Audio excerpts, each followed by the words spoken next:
ഛത്തീസ്ഗഡിൽ വാഹന അപകടത്തിൽ 6 പേർക്ക് ദാരുണാന്ത്യം. 7 പേർക്ക് പരിക്കേറ്റു. ബലോഡിൽ ട്രക്കും കാറും കൂട്ടിയിടിച്ചാണ് അപകടമുണ്ടായത്. ഈ അപകടത്തിന്റെ വിശദാംശങ്ങളുമായി അബ്ദുൾ റഷീദ് നമ്മളോടൊപ്പം ചേരുകയാണ്. റഷീദ്, എപ്പോഴായിരുന്നു ഈ ഒരു അപകടം സംഭവിച്ചത്? നിലവിൽ കൂടുതൽ പരിക്കുകൾ ആൾക്ക് പറ്റിയിട്ടുണ്ടോ? എന്താണ് നിലവിലെ കൂടുതൽ വിശദാംശങ്ങൾ? സിന്ധൂരി, ഇന്ന് പുലർച്ചെയാണ് ഇത്തരത്തിൽ ഛത്തീസ്ഗഡിലെ ബലോഡ് ജില്ലയിൽ ഒരു വാഹനാപകടമുണ്ടായത്. അമിത വേഗതയിലെത്തിയ ട്രക്ക് 13 പേർ സഞ്ചരിച്ചിരുന്ന സൈലോ XUV കാറിലേക്ക് ഇടിച്ചു കയറുകയായിരുന്നു. അമിത വേഗതയിലായതുകൊണ്ട് തന്നെ നിയന്ത്രണം വിട്ടു എന്നാണ് ഇപ്പോൾ പ്രാഥമികമായി പോലീസ് അറിയിക്കുന്ന വിവരം. എന്തായാലും ഇതിൽ ഈ അപകടത്തിന്റെ ആഘാതത്തിൽ 7 പേർ തൽക്ഷണം മരിക്കുകയും ബാക്കി 6 പേർ തൽക്ഷണം മരിക്കുകയും 7 പേർക്ക് കാര്യമായി പരിക്കേൽക്കുകയും ചെയ്തിട്ടുണ്ട്.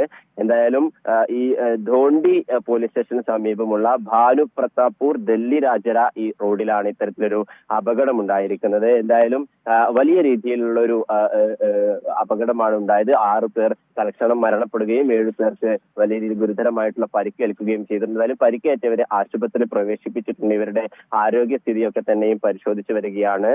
എന്തായാലും ഈ അപകടം നടന്ന ഉടൻ തന്നെ ട്രക്കിന്റെ ഡ്രൈവർ ഓടി ഒളിച്ചു എന്ന കാര്യമാണ് ഇപ്പോൾ പോലീസ് വ്യക്തമാക്കുന്നത്. ഇയാളെ കണ്ടെത്താനുള്ള പരിശോധനകളൊക്കെ തന്നെയും ശക്തമാക്കിയിരിക്കുകയാണ്. സിന്ധു. അബ്ദുൾ റഷീദ്, ഈ ഒരു അപകടത്തിലേക്ക് നയിച്ച കാരണത്തെക്കുറിച്ച് എന്തെങ്കിലും തരത്തിലുള്ള വ്യക്തത വന്നിട്ടുണ്ടോ? അമിത വേഗതയോ, എന്തുകൊണ്ടാണ് ഇങ്ങനൊരു അപകടം ഉണ്ടായത് എന്നതിനെ കുറിച്ചുള്ള എന്തെങ്കിലും വിശദാംശങ്ങൾ നമുക്ക് പോലീസിന്റെ ഭാഗത്തു നിന്നും ലഭിക്കുന്നുണ്ടോ? ട്രക്കിന്റെ അമിത വേഗതയാണ് ഈ അപകടത്തിന് കാരണമെന്നാണ് പ്രാഥമികമായി പോലീസ് ഇപ്പോൾ അറിയിച്ചിരിക്കുന്നത്. മറ്റെന്തെങ്കിലും കാരണങ്ങളുണ്ടോ എന്നുള്ളത് പരിശോധിച്ചു വരികയാണ്. എന്തായാലും ഈ അപകടത്തിന് പിന്നാലെ വലിയ രീതിയിൽ റോഡിലൊക്കെ തന്നെയും ഗതാഗത കുരുക്കൊക്കെ തന്നെയും ഉണ്ടായി. പിന്നാലെ ഈ 6 പേർ മരണപ്പെടുകയും 7 പേർക്ക് ഗുരുതരമായി പരിക്കേൽക്കുകയും ഉണ്ടായി. എന്തായാലും ഈ XUV കാർ പൂർണ്ണമായും തകർന്നിരിക്കുകയാണ്. അതേസമയം ട്രക്കിന് ഏതെങ്കിലും തരത്തിലുള്ള പരിക്കോ ഒന്നും തന്നെ ഇല്ല.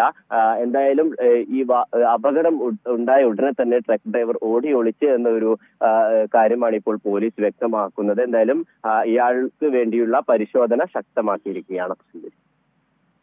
വ്യക്തമാണ്. ഛത്തീസ്ഗഡ് ബലോഡിൽ ട്രക്കും കാറും കൂട്ടിയിടിച്ചുണ്ടായ അപകടത്തിൽ 6 പേർക്ക് ദാരുണാന്ത്യം, 7 പേർക്ക് പരിക്കേറ്റു. ട്രക്കിന്റെ അമിത വേഗതയാണ് ഈ ഒരു അപകടത്തിലേക്ക് നയിച്ചതെന്നാണ് മനസ്സിലാക്കുവാൻ സാധിക്കുന്നത്. അപകടത്തിന് ശേഷം ട്രക്കിന്റെ ഡ്രൈവർ ഓടി രക്ഷപ്പെടുകയാണ് ഉണ്ടായത്. അയാളെ പിടിക്കുവാനുള്ള ശ്രമങ്ങൾ ഊർജിതമായി നടന്നുവരുന്നു.